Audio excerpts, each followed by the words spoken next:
Hi guys, Jurassic Junkie here, and a lot of people are going to be quite disappointed in 3, 2, 1. No intro. I know, this video feels naked already. I have no Friday night intro, which is a shame because every time I actually edit a video, as soon as I hear that do, I get dead happy with myself. And a few people have said they always like the start of it, and sadly it is no more. The reason for it is quite simple. I got an email off YouTube this week which says I'm a half-ass partner. They've not actually said I'm a partner, but I can now earn money through adverts on the videos, and I thought it would be stupid to say no. It's not going to be masses of man. It's going to be enough to probably pay for some second-hand games every so often. But still, you're not going to pass up a bit of free money. But the hit is, I can't use copyrighted music. And it doesn't mean I'm not going to have an intro. I'm going to definitely work on a new intro with some music that I can use. But for now, I've had to shelf that intro, which is a shame. But moving on, what we've got is a sponsored by drink, as always. That will never change. But what's changed this week is it's not alcoholic. That wasn't my choice to start off with. I just picked it up, and then when I actually looked at it in my hand, I went, crap, there's no alcohol in this. But nonetheless, it is Frank's Ginger Beer. So we're going to see what Frank's Ginger Beer is like. I picked it up, and then I looked at it and went, I wonder what the percentage is, and then realised there was no percentage. So let's see what this non-alcoholic ginger beer is like. Like lemonade, ginger. It's nice, it's refreshing, but you can tell you've got no alcohol in it. So, right, onto the news. Because of the new job, I've not had much time to actually look at some news. And just before I started recording, Joe come in and says, don't talk about Battlefield 3 again. So, just for Joe, here's some Battlefield 3 news. First of all, we was talking about the texture pack that's coming out, which is all exciting. Ooh, high-def graphics and whatnot.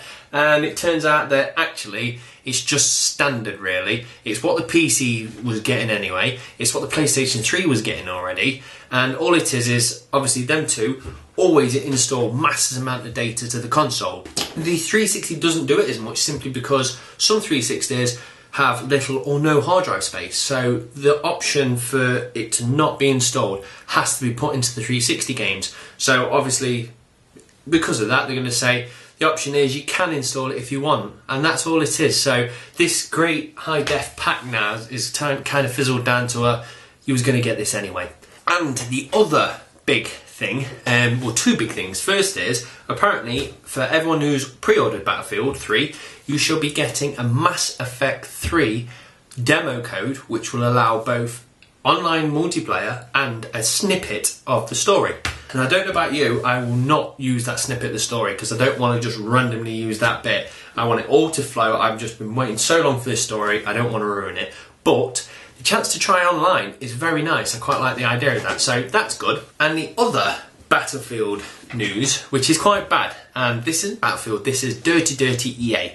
And each week EA are doing something worse and worse and worse to actually make me hate them more than I do Nintendo at the moment. And that is, they've been, when it comes down to a new game coming out, obviously all the big game websites, news websites all say, can we have a copy please? And then they review it. And most places just send the copy out, and that's all there is to it. Whereas EA have actually been saying to people, before they actually send the copy out, have you played a Battlefield or Call of Duty in the past? If so, what did you think of them? And also, have you ever rated these games? And if so, what did you rate Battlefield and what did you rate Call of Duty? Now, alarm bells ring straight away that obviously if they say Call of Duty's awesome and Battlefield's crap, they're probably not going to give them the game to review. And everyone who's gone, woo, Battlefield, got a copy of it. And then they've obviously played it and turned around and done that same high-pitched squeal again. And that's why the reviews look so good, because they've tailor-made it to only give games to people that enjoy Battlefield in the first place. Now that's a very, very naughty tactic of EA, and it's now come out, and EA's turned around and simply says, we do apologise, that was done in human error. Now summing something up as just calling it human error is a really bad way of getting at something, because it just sounds like they've gone, was there a human involved? Yes. Was there an error? Yes. It was a human error. And it's just like, if there was a disgruntled member in the team who went round and killed everyone, it's like they could just turn around and say, "We regret to inform that we've lost 50% of our staff today in a mass stabbing of some scissors, but it's all down to human error." And that's the problem, they can just sum anything up as human error, and I just think that's a really, really dirty tactic, and it's kind of, not damaged Battlefield for me, but kind of made me go, just before that, I was going like, they've done a perfect run. Fair enough, the beta was a bit buggy, but it's a beta. But aside from that, I've gone, you've gone perfect so far, and now the bumps are starting to kick in. So it's a shame EA have pulled them tactics. Non-alcoholic. So winter's here. Well, it is in England anyway. We've had a decent set of few weeks actually with some sun, and now it's freezing.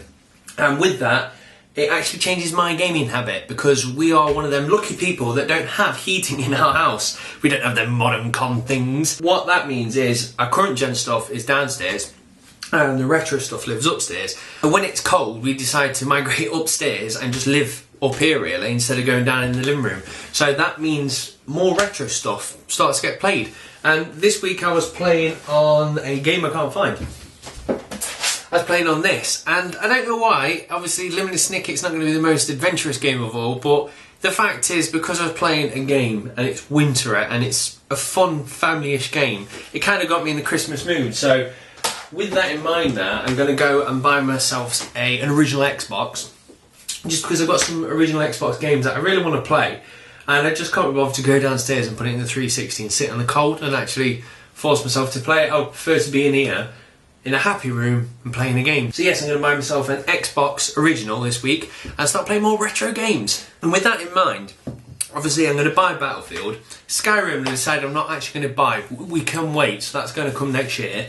And there's nothing actually current gen that I really want to buy.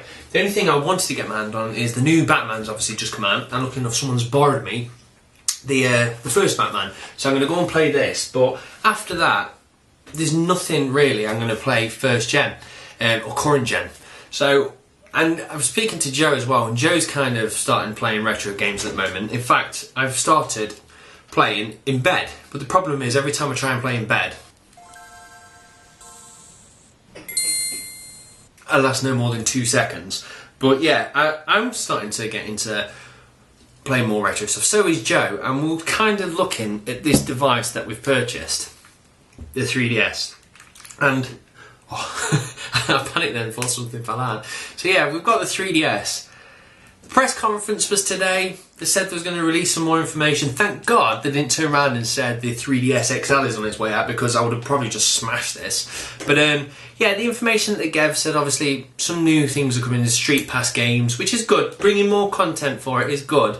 But it doesn't seem like it's enough to actually justify owning the 3DS. And like they said that they're going to be bringing a 3D camera to it. Now, a 3D camera is good, don't get me wrong, it's going to be nice to actually be able to video record with your 3DS. But the thing is, it's got a camera which is 3D. Why couldn't it record in the first place? Well, it's quite simple. They rushed this product out so fast, they didn't have time to program it in. And now they just release it as a bit of firmware, and everyone's like, oh yeah, that's wicked. It was like, well, that should have been there from the get-go. So to me, it's just backs up that this was a rushed product.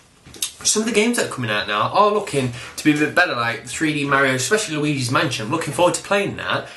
But to keep this just to play the handful of games, we're kind of thinking about it now. And I just spoke to Jo, and she says she only wants it for them 2 games, but she's going to keep it just in case some more games come out. And that says, well, you actually are keeping this product on hope that Nintendo are going to start releasing some really, really good games. And with that in mind, we've decided that we are going to sell it. Not 100% yet, because the thing is, if we sell it, obviously we need to spend the money on something, and we don't know what we want at the moment, so there's no point selling it just to keep the money, because if we do, it will just disappear into beer or kebabs or something stupid. So if we can think of something worth buying, spending the money on, then this is sold, because sadly, it's a nice product, but it just doesn't feel like it's supported enough. Whereas today, I was looking at the actual Vita video, and I'm not going to say I'm definitely getting a Vita because I'm not the biggest handheld fan. But looking at that video, I was like, that looks like a really nice finished product. And the thing is, the Vita's got this thing where obviously you can touch the back, and it makes me go, do I really need that? But at the same time, I thought that with 3DS going, do I really need a 3D screen?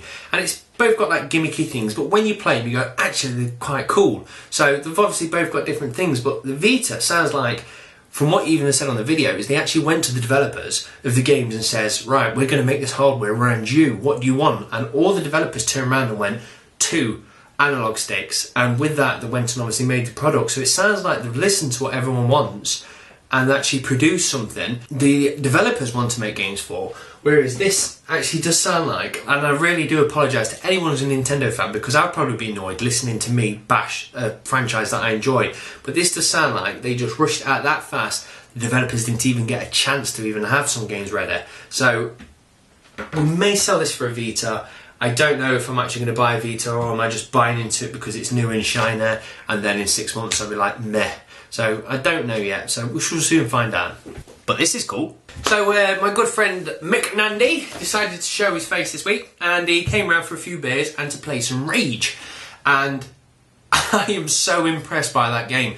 Like, I'm not talking story now or anything like that, because I didn't play the game long enough to actually be able to even talk of any of the aspects of the game. The only enough time I had to take in was the graphics. And I've got to say that has to be probably one of the best graphics I've ever seen in a game, period. Now, I always say Battlefield, but Battlefield has really good graphics, and a lot of like games like that do, but then at the end of the day, it's not necessarily the graphics, it's just the textures realistic that make you go, that looks like it's real. Whereas Rage, obviously, is very unrealistic, so the textures might not look like something that your brain thinks is real, but the actual graphics, the quality of what's actually being given to you is outstanding. Like, when I just walked out to a door, I just remember going, wow, and just the light and everything just came in.